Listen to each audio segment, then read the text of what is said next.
They believed the world was split, not in land or sea, not in flesh or bone, but in veils, thin ones, trembling ones, places where reality wore thin, and something else, older, colder, pressed from beneath. To the Vikings, the dead did not sleep. They walked, they waited, and sometimes they watched, but only from the other side of the veil, unless the veil was opened. Beneath glaciers and carved fjords, where wind never stopped screaming and the sun rarely broke through cloud, the old ones performed rites, not loud ones, not public. These were rituals whispered through teeth, spoken only with frost in the lungs and bone in the hand. They were not meant to be remembered, but they were never truly forgotten. The rites were designed not to honor the gods above, but to summon the world below. Portals. That's what they were called in the sagas that were never written. Rifts, cracks in the ice of Midgard that led not to Helheim, but through it. They believed that when the sky bled red and the smoke of sacrifice coiled a certain way, the ground could be asked to open. And sometimes it answered. It never opened wide, just enough.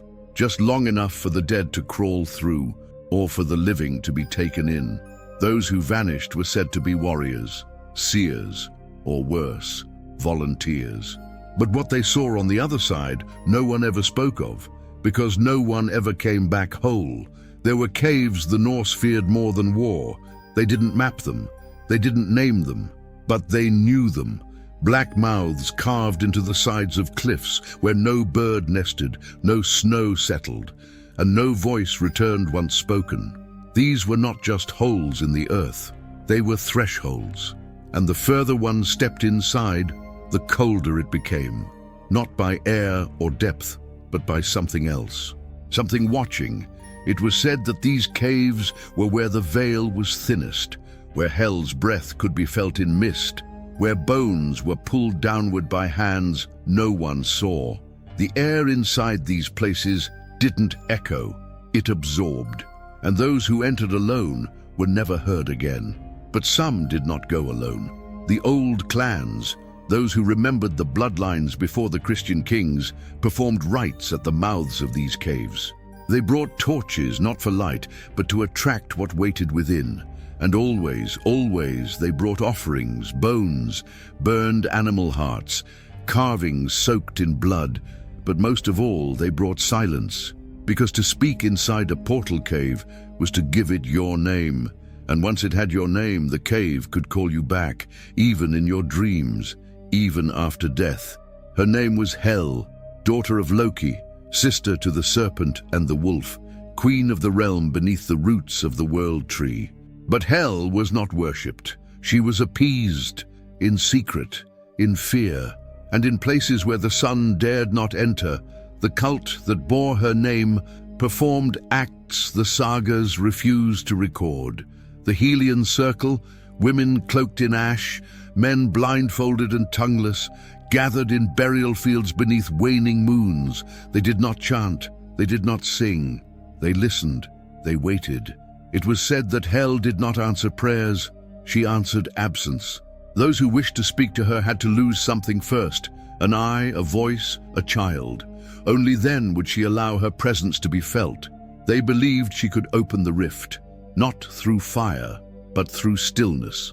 The cult left markings, runes burned into stone and soil, not meant to be read, only felt. They pulsed when touched, vibrating like breath behind a door. These were not messages to gods above. They were invitations to the realm below. And sometimes the invitations were accepted. The ground would hum, the air would still, the animals would flee, and from the fog, not a scream, not a voice, but the sound of dragging, as if something was coming, something cold. Runes were not letters, they were weapons. Each stroke carved into bone or bark was more than a word. It was a command, a breach, a promise sealed in blood.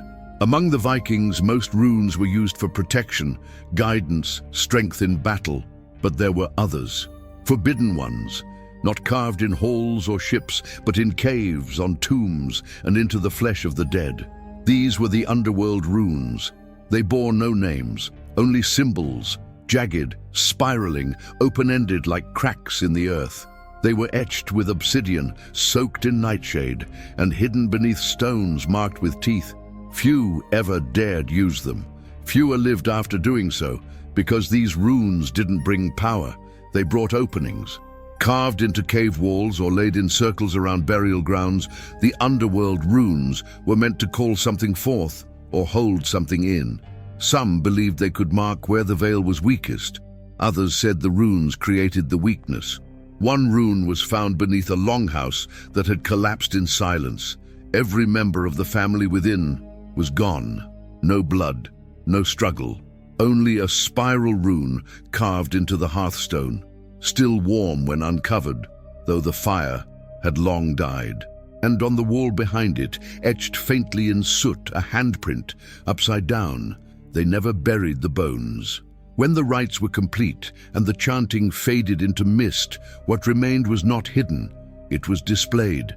Skulls placed atop cairns, their jaws pried open to face the northern lights. Femurs aligned toward the sea, pointing to lands no longer mapped. Hands, small, delicate, still curled, arranged in circles around stone pits blackened with ancient ash. These were not remnants. They were messages. Ossuaries near known portal sites held only partial skeletons, spines missing, ribs split cleanly at the base. It was as if parts had been taken, consumed, or offered, left behind not for mourning, but for marking. It was believed that each portal required an anchor, a piece of something once living to weigh the threshold between worlds. Without it, the rift might drift, might close too quickly, or stay open too long. In the island of Gotland, archaeologists unearthed a narrow stone channel lined with jawbones. Each had runes carved into the inside where no tongue could ever reach. The earth around the site had been scorched, but no fire touched the bones. They were dry, preserved, and at the center of the ring, buried just beneath the surface, was a single tooth, human, milk, intact, as if someone very small had been the first to step through. It was not enough to offer bones. Sometimes the portal demanded blood still warm, breath still trembling, eyes still open.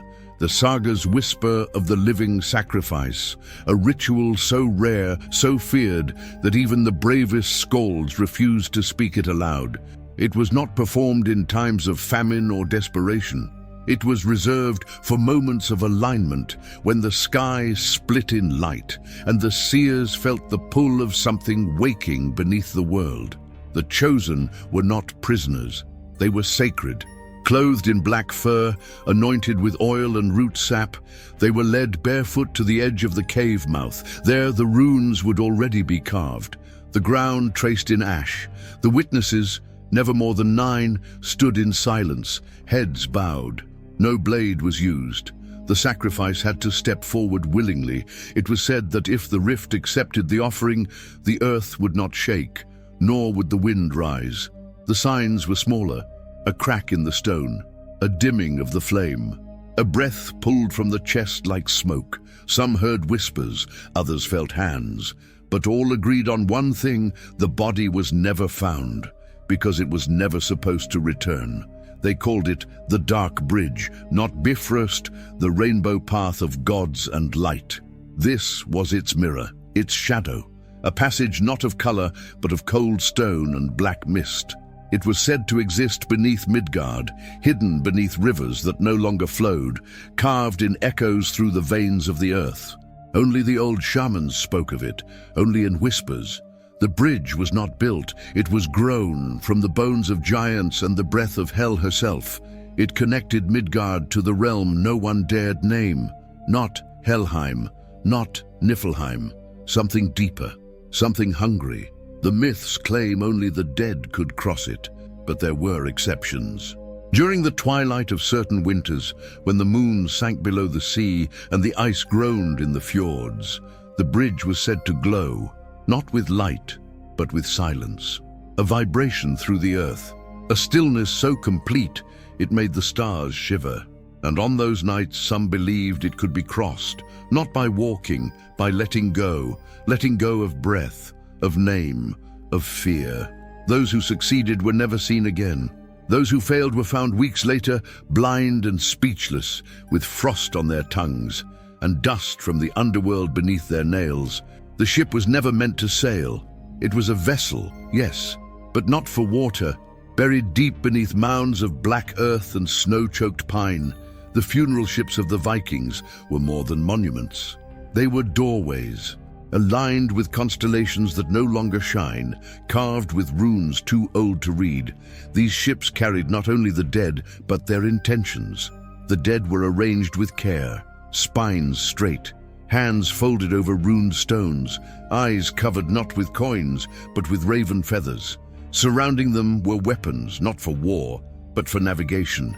It was believed the underworld had currents, that the soul must sail them, and the ship, buried, never launched, was meant to prepare the passage.